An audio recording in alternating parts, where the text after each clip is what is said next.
Thank you very much. So we are in the, I have a weird echo here. Thank you. We're in the sustainability track. We're talking about energy.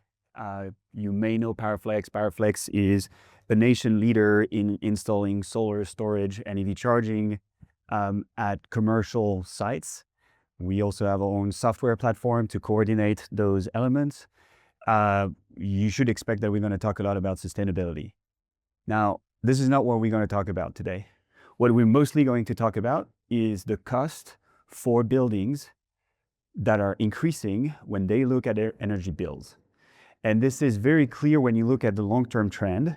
What you see on this chart here is showing the cost of retail energy. So the energy that is actually paid by businesses, and also showing the residential market at the top of the chart to illustrate. And you see that it was very stable for the commercial customers, for the industrial customers at the bottom, from 2010 to 2020. It actually stayed flat. The costs were not growing. And then in 2020, and since then, costs started to increase. They have increased by 25% since 2020. And this is really what PowerFlex is about. It's helping buildings to turn the potential that they have intrinsically to turn into green hubs. The fact that it's green is kind of a byproduct. What matters today, and that is a very important shift in what we are seeing in the demand from our customers, is that we're helping provide independence on the energy side. And you probably know this, but energy costs can be very significant for a building. It's about 20% of the total operating cost of an office building. And if you look at some industrial customers, like the ones we serve on the smelting side, for example, this is 40 or even 50% of their operating cost. So it is extremely important to control those costs, and those costs are growing very rapidly. Why is that? We got to take a deeper look. And the reason why those costs are growing is because A, there is a lot of demand coming, and B, the supply, the way to serve that demand from generation and the grid, is not keeping up with the demand. So let's start with the demand. I think it's very obvious. You walk the floor here and you see a lot of booths and participants are talking about AI. This is one of the drivers of demand for electricity. More broadly than just AI, it's just the digitalization of the economy. AI in particular demands a lot of power. We hear a lot about this, but today it's less than 4% of the demand for electricity in the US. It may grow to something like 20% in the 2030, 35 timeframe. So it is going to be important, but it's not the only thing. Electrification of the US economy is happening at every level. If you look at the nearshoring or the reshoring of industrial activity, this is creating a lot of demand for electricity. And then if you're looking at the transportation sector, today the share of electric vehicle demand in electricity demand in the US is less than 1%, but it's projected to go between 10 and 20% by 2050. So it's also another driver of that demand. This is what you see illustrated on this chart here. You go back to 2010 and even before on that chart, the demand was fluctuating, the peak demand. So the demand went its highest during a day, which is what matters the most. That demand was fluctuating, but not changing a lot until 2020. And that demand started to pick up because of those factors that are creating a new wave of electrification in the whole world, but in particular in the US. Now, to respond to that demand, we have to look at what the grid can do. And the grid is actually at a point in its life where it is getting old. And it's just a function of when investments were made in the grid in the 70s and 80s. That grid is not able to support the growing demand that is coming from those different sources. You see it when you look at the age of the plants that are providing peak capacity. So that's the capacity that happens when everybody wants electricity. 20% of those will need to be retired by 2030. Now you may extend this a little bit. You may say, okay, we're going to do some retrofits and we're going to extend the lives. But it's a very good indicator of the general fact that the grid is too old. So leave aside the growing demand, there is a need to replace the assets. It's true at the generation level, as I was talking about with those gas power plants. but it's also true at the transmission and the distribution level. So the wires, the poles, the transformers that are bringing the electricity to the buildings that you operate or you're developing. Now, the challenge with the grid is compounded by that demand, because new data centers or new industrial facilities are going to their utilities and saying, hey, I'm going to need power here. I have this wonderful economic development that's coming from my business. Can you help me? Because I need you. And the utilities, it's more than the utilities, it's the interconnection processes involve more regulatory bodies, but all the system is saying, yeah, we want to help you. Obviously, it is helpful to them. It's more demand, but they are constrained. The demand for new interconnections have tripled since 2007. And you can measure it in different ways. You look at the time it takes to be provided with an interconnection right from utilities.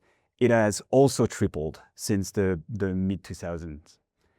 This means that the grid is not able to cope with that growing demand that turns into higher prices for the consumers at the end of the chain, be it businesses or be it residential customers. It means also that this grid is potentially causing some real troubles to the businesses and to the residential customers that are relying on it and are kind of taking it for granted. The US grid is overall performing okay. We have some blackouts in mine in New York in the early 2000s and back in the 70s. But it doesn't feel like it's an emergency. Now, if you look at the early indicators, the outages of the grid have multiplied by 15 since the early 2000s. All this says, as businesses, we need to anticipate and we need to make sure that we're not too reliant on a grid that is at an inflection point and may get to a stage of strain that means they're not responding to the basic needs of the businesses and the residential customers. Now, what do businesses do to respond to this? BYOP, that's bring your own power. So there's a big electrification party that is thrown out there in the US economy. There is supposed to be beer and kombucha on tap, but it's not clear. So you not bring your own bottle, but you bring your own power as a hedge to make sure that you are going to still satisfy that basic need, that utility need of having electricity supplied where and when it's needed. And so that bring your own power strategy is really about distributed energy. Distributed energy means that instead of doing what we have done for most of the history of electricity, leave aside the first 20 or 30 years of the Edison days, but the grid has been very centralized. So you have large plants that are producing electricity from coal, from gas, from nuclear, and you have transmission lines that are bringing this power to closer to the consumption load, and then it's distributed to the different customers with a distribution grid. With solar, the paradigm can change. Solar is very convenient because it is very modular. So a solar module this size, you can put 2 on top of a shack and it's going to provide for the needs that you may have in your backyard. Or you can put 1 million on a roof of a very large warehouse and you're going to be able to supply all the electricity it needs. That modularity, that ability to bring power production where it's going to be consumed, has always been understood as a key strength of solar by the energy industry. What the industry needed was cost going down. I started in this industry 15 years ago. It was costing $3 a watt to buy a solar panel. It's less than 1/10 of that today. And so that trend has helped making that energy very competitive and allows businesses to cover their roofs, cover their parking lots. If they have land that is available, cover the land with a source of energy that is going to be very cheap today. The reason why the businesses we serve as PowerFlex are opting for solar is primarily because it's the cheapest way for them to get electricity. You see this reflected here in the projections on solar additions to the grid. They are the ones in orange here.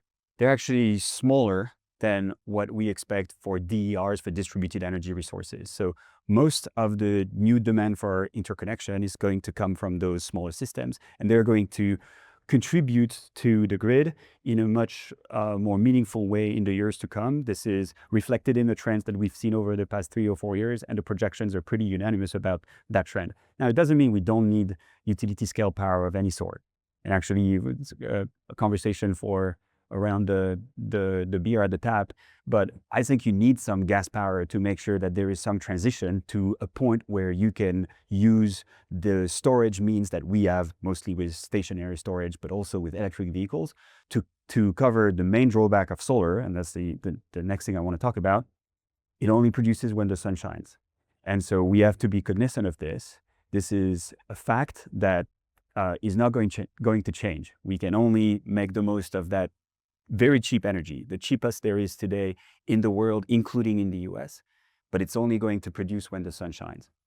Now, what we are offering with PowerFlex is to extend the value of solar by bringing some storage on site that is going to store the solar energy when the sun shines and dispatch that energy at the right time. So our customers on the commercial side or industrial side are getting the clean energy at the time that matters. It happens to be clean, but really what matters is that they don't have to buy power from the grid at a time when the grid is going to make that power very expensive because it's outside of the solar hours.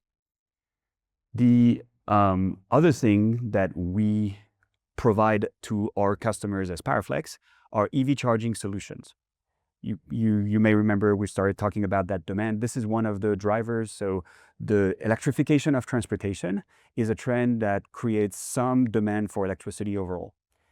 Our solutions are integrating EV charging as part of what we bring to those industrial and commercial customers that may need to electrify their fleets. If it's a logistics provider, they may need to just provide charging as an amenity for their tenants or the employees of their tenants if it's a commercial building. We offer this, and you could say, well, this is not really helpful. And you're right, because in a way it is increasing the issues that you have. The EV charging part of the energy consumption of a commercial building is very meaningful. If you take a simplified example, you have a 500 people office building, and let's say it consumes a lot, so say 500 kilowatt, that's kind of double of what we see in a place like Southern California. So you got to be in a place like Texas. But so it's a high consumption. Let's say you say, okay, I want 10% of the employees to be able to charge at work. So I'm going to put 50 chargers, and those chargers are going to be roughly 10 kilowatts. Just with that, just with serving 10% of your employee base, you're doubling the demand of energy of that particular building. So it is very meaningful. And again, you should say, well, you're not helping. It is true, except that if you control the way you charge those vehicles, today, it is happening no matter what. Electrification of transportation is likely going to take a little longer than we initially thought. Some of you may say, well, I'm not sure about this and the relevance of EV charging. I'll ask you, okay, what do you think you're going to drive in 50 years? Or your children are going to drive in 50 years. Do you think they're going to drive combustion engine vehicles? You're probably going to say, no, in 50 years, I agree, it will be electrification. So there may be some disagreement on the timing, but the trend is very clear that we are going to electrify transportation as well. And that electrification, if you do it at the building level, where you're able to control smartly when people are charging, you're actually avoiding some of the challenges that you may create if you just put those 10 chargers those 50 chargers in my example at 10 kilowatts without thinking about when they're going to be charged. If you control when this happens, you preempt issues that may be caused by that new source of demand. And in the longer term, if you brought that intelligence on site with a system that has solar storage and EV charging that is co-optimized with the same software platform that understands what the grid needs, you're going to be able to use those batteries in the cars, batteries on wheels, as a grid asset that is going to help with the challenges that we are facing today. So the technology is not very complicated. It is a matter of being able to re-export the energy that you've stored in a vehicle. You can actually do it today. It's done at scale. Commercially, it needs to be more cost effective. So we need to see a reduction in those costs, but it's very much part of what vision we have as PowerFlex to bring that flexibility at the end of the grid with the intelligence we have developed in our software. Okay, now let's talk about the bottom line again. Why do we see those businesses opting for the solutions we bring? Because the returns are attractive. We are showing that the type of IRRs are low double digits for most of the customers in the main regions that you're seeing on the map. Texas being a bit different. It's a place of high growth, but it's really for some industrial cases where we see the returns are penciling out. We're talking about less than 8 years in general for the payback. So when you look at those long-term trends that we started with of costs on the grid going up over the next 2, 3, 4 decades, the type of payback that those solutions offer are the main reason why we see that demand going up today. I'll skip this. We have 30,000 EV chargers in management. We're in the top 3 nationally for solar and storage, top 4 for EV charging. So if you have any question around this, happy to discuss about this after the discussion. But really conceptually, what I would like you to take away is if you compare the risk over time, the grid price volatility that you see on the right, and this is just a chart from McKinsey that we are reusing here, and the on-site cost stability that we have visibility on, because solar storage and EV charging are technology that are very mature at this point. You see the chasm here, and the choice that businesses have to make is, do I want to take that risk on volatility, or can I hedge myself by bringing on solar storage and EV charging on my site? So we haven't talked too much about sustainability, and that's by design. In a way, greed is still good. It is still good if the reason why businesses are taking solar and storage as an asset on their properties is because they want to improve their bottom lines. In my opinion, this is the only way this actually works. So we need to recognize that it's an excellent evolution, that shift to independence instead of thinking about sustainability as to why the businesses we serve, they're Fortune 500, they're names you know very well, they're coming to us. It's because they want to make sure that they hedge themselves. They get that level of independence that you can get from solar and storage. And really the issue is not greed, it's the grid. The grid is not going to, the electrical grid is likely not going to be able to sustain the kind of demand we have. And we need at the system level to make sure that we offer very cost competitive on-site solutions. So we help with that fundamental demand. If it happens to be green, great. But I think the way to think about this today is focusing on the independence that you can get from it. Now, another note to conclude, I don't think the values of end customers have completely shifted. I think it may not be the main thing that resonates today, but end consumers still care about the type of energy that went into the burger they're eating or the TV they're buying. They care about where they're going to be able to work and the type of amenities that their employer is going to offer them. If they go to work every day at a place where they can have EV charging, it matters to those employees, and then it matters to the employers. So my conviction is that this is going to come back, but actually if in the meantime, it just works because the economics work, that's even better. So just look at the bottom line of your real estate businesses, look at what solar can do, and we're happy to help you if you want to take a look at what solar and storage could do on one of your buildings. This is what we're here for. You got the PowerFlex team here, so very happy to help and entertain any discussion you have after this. Thank you very much. Okay, hi. Great presentation. I'd love to get your thoughts on virtual power plants, particularly in the data center environment. Obviously, that's a growth area, but there's a lot of other elements that are driving that. And So your thoughts on that and how they're working with the RTOs and ISOs and utilities, and how big of a factor is that moving forward? Yeah, thank you for that question. Excellent. The VPP, virtual power plants, is also part of that vision we have with PowerFlex. For those of you who may have not have heard the term, so those distributed assets that are scattered on the grid, if you bring the right level of intelligence really through software, you can coordinate those assets so they end up behaving like a centralized power plant. And you can serve the grid with some power generation or some other services that you need on the grid, like frequency regulation, for example. And you are going to orchestrate those different assets into something that is coherent, not only behind the meter for each customer, but also front of the meter for the utilities or the DSO, distribution system operators. This is very much part of the vision, but I want us to be very careful as an industry to not oversell things that are going to happen as electrification and digitalization is happening. But today there is not a lot of money that can be made for any operator doing this. So I think we are planting the seeds, and then we still need, I mean, the energy markets are very regulated. So we need regulations, we need market designs that are going to reward those that can contribute to those VPPs. So some players in distributed energy, like residential players, are able to participate. It's still small at this stage. I think it's very important to get the reps so we know how to make this work at scale. But today, it shouldn't be overstated as a part of the grid. It will be a part of the grid in the 2030s. I think for now, it is just planting the seeds so you control those assets.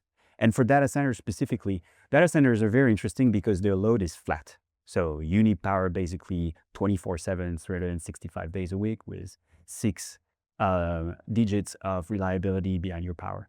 There's not a lot of flexibility that you can bring with the data centers, but what's interesting with the data centers and the virtual power plants is that you have consumers, the hyperscalers or whatever operator of those data centers, that are very aware of the potential of the digitalization. So they're actually very interested in exploring the potential early. This is helpful to us. We have some of those Magnificent Seven as customers, and this is where we are having the most advanced discussions around digitalization of the electrified economy.